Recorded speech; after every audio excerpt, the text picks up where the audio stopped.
Welcome back sa ating channel. Matapos ipakalat ng vlogger na si Ninyo Barsaga sa di umano'y hinakot lamang ang mga realista at hindi pa binayaran sa ginanap na prayer rally para kay Pastor Apollo Kibuloy.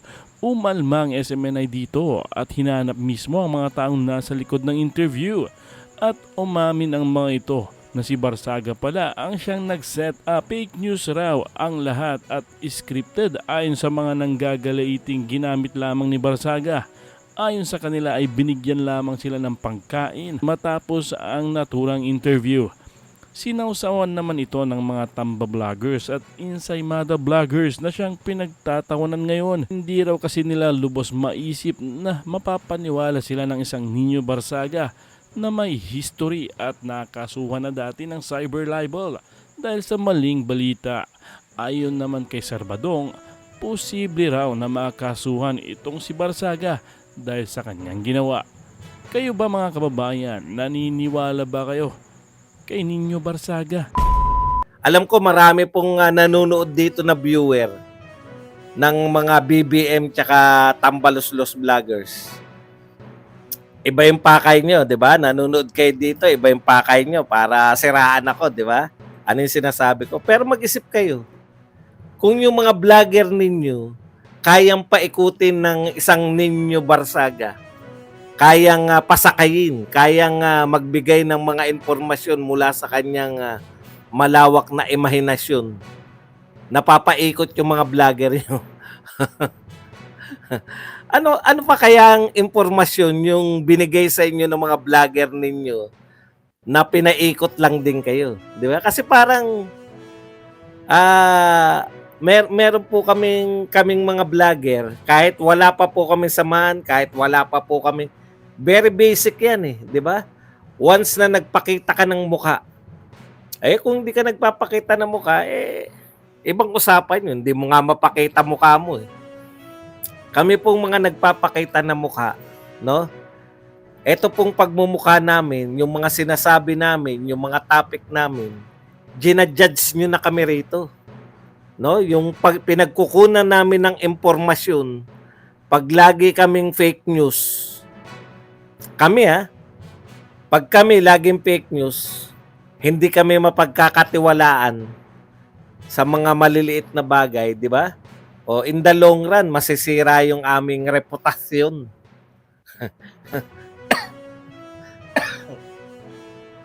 Paano pa yung mga vlogger, na yung mga katulad ni Ninyo ang ginagawang source? Aba, kabahan kayo dyan. Paano nyo natitiyak na yung mga pinagsasabi niyan ay katiwa-tiwala? Is either, tanungin nyo sila, kayo ba talaga na, wag po tayong wag niyong bulahin yung sarili niyo. Chine-challenge ko kayo yung mga nanonood dito na tambaluslos at mga BBM supporters. Tanungin niyo yung mga vlogger niyo, bakit niyo pinaniniwalaan si Ninyo? O katulad niyan, harap-harapan sinabi ni SMNI, pwede ka namin kasuhan. SMNI, sa SMNI, pwedeng kasuhan dahil sa pamimeke ng mga realista. Pero bakit yung mga vlogger ninyo napapaniwala ni Ninyo? There's something wrong, di ba? Ano yung mga vlogger nyo? Lahat ng makitang impormasyon, tanggap lang ng tanggap? Tapos, babato na kagad sa inyo? Wala ba silang pang kakayahan na i-process kung ano ang tama? Dito ngayon sa mundo natin, digital na di ba? Nakakalat yung mga maling impormasyon, kasama ng mga tamang impormasyon, kasama ng mga fake news, kasama ng mga real news, kasama ng mga bias news, kasama ng mga totoong balita. Pag yung vlogger ninyo na pinanunood, pinakikinggan, hindi niya ma-distinguish kung ano ang fake news sa real news, kung ano ang analysis na palpak sa totoong analysis, may problema kayo. Nagpapa-impluwensya kayo sa mga vlogger na naniniwala kay ninyo. Sa madaling salita. O, di ba? Kayo ba, naniniwala kayo? Ako naroon ako eh. Hindi ako miyembro niyang ano na yan, kingdom na yan. Pero naroon ako nung rally nila nung Lunes eh. Imposibleng bayaran yung mga tao ron. Hindi ako maniniwala. Sa itsura pa lang ng mga tao doon, alam mo yung mga taong naliligo, ganun po itsura. Tignan niyo yung mga hinarap ni ninyo sa inyo. Ang layo. Organize yan eh. At exclusive po yun noong Lunes. Hindi pa po sila nananawagan noon ng ibang mga ng ibang tao. Exclusive yun para lang sa mga kingdom members. Imagine niyo. Ganun na karami. Exclusive pa yun.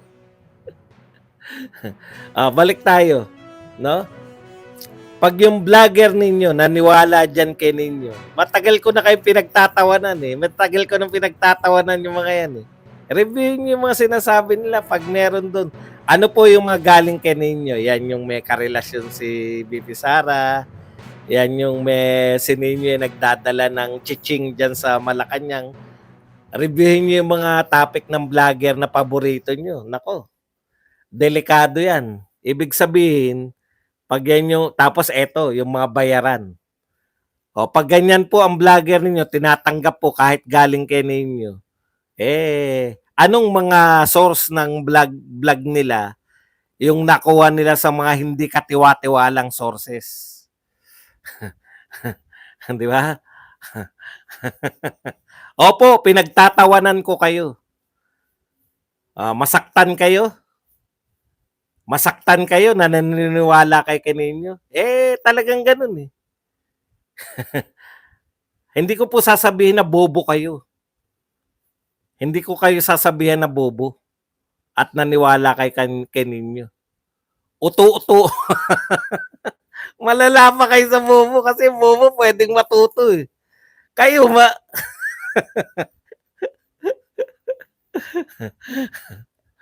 talagang ganun eh. Pag ako naniwala sa mga Duterte, pangangatawanan ko yan. Pangangatawanan ko na ito pinaniniwalaan ko mga Duterte. Kayo, kaya nyo bang ipagmalaki ngayon sa balitang fake news si ninyo? Kaya nyo ipagmalaki ngayon na yung source nyo si ninyo? Nakakahiya naman sa mga naniniwala sa inyo. Wala po kayong wag po kayong muna. Regardless kung ano ang inyong paniniwala, mamili naman kayo ng paniniwalaan. Lahat ba ng loyalista ganyan? Mamili kayo ng mga loyalistang hindi source ninyo para medyo tama naman yung dating nyo.